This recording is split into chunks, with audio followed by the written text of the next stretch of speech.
High সবাইকে, এসে গেছি নতুন ভিডিও নিয়ে।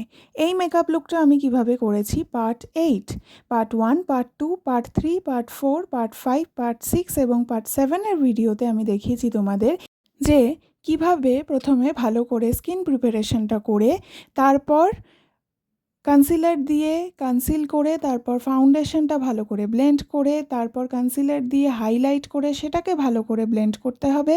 তারপর পাউডার ও কম্প্যাক্ট দিয়ে বেস মেকআপটা ভালো করে সেট করতে হবে। তারপর আই মেকআপটা করতে হবে। এই ভিডিওতে আমি দেখাবো তোমাদের এরপরে যেটা করতে হবে।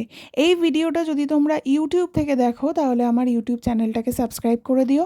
যদি ফেসবুক থেকে দেখো তাহলে আমার ফেসবুক পেজটাকে ফলো করে দিও। যদি ইনস্টাগ্রাম থেকে দেখো তাহলে আমায় ইনস্টাগ্রামে ফলো করে দিও। তাহলে চলো ভিডিওটা শুরু করা যাক।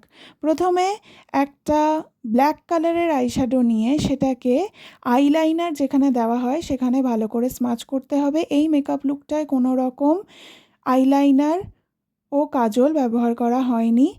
তারপরে ডার্ক ব্রাউন কালারের আইশ্যাডো নিয়ে ভালো করে নিচের ল্যাশ লাইনে ব্লেন্ড করতে হবে। তারপর মাস্কারা দিতে হবে। এই হচ্ছে আই মেকআপ লুকটা। এই আই মেকআপ লুকটা তোমাদের কেমন লাগছে সেটা জানিও কমেন্ট করে। আজকের ভিডিওতে এই অবধি, বাকিটা দেখাবো তোমাদের পরের ভিডিওতে। এই মেকআপ লুকটা তোমাদের কেমন লাগছে সেটা জানিও কমেন্ট করে। আমি সব ধরনের ব্রাইডাল মেকআপ এবং পার্টি মেকআপ করি। যদি তোমাদের আমার কাজ ভালো লাগে, যদি মনে করো আমার কাছে সাজবে, তাহলে আমাকে বুকিং করতে তোমরা আমার সঙ্গে যোগাযোগ করতে পারো। এই ভিডিওটা ভালো লাগলে লাইক শেয়ার কমেন্ট করে দিও। তোমরা আর কী ধরনের মেকআপের ভিডিও চাইছো দেখতে সেটা জানিও কমেন্ট করে।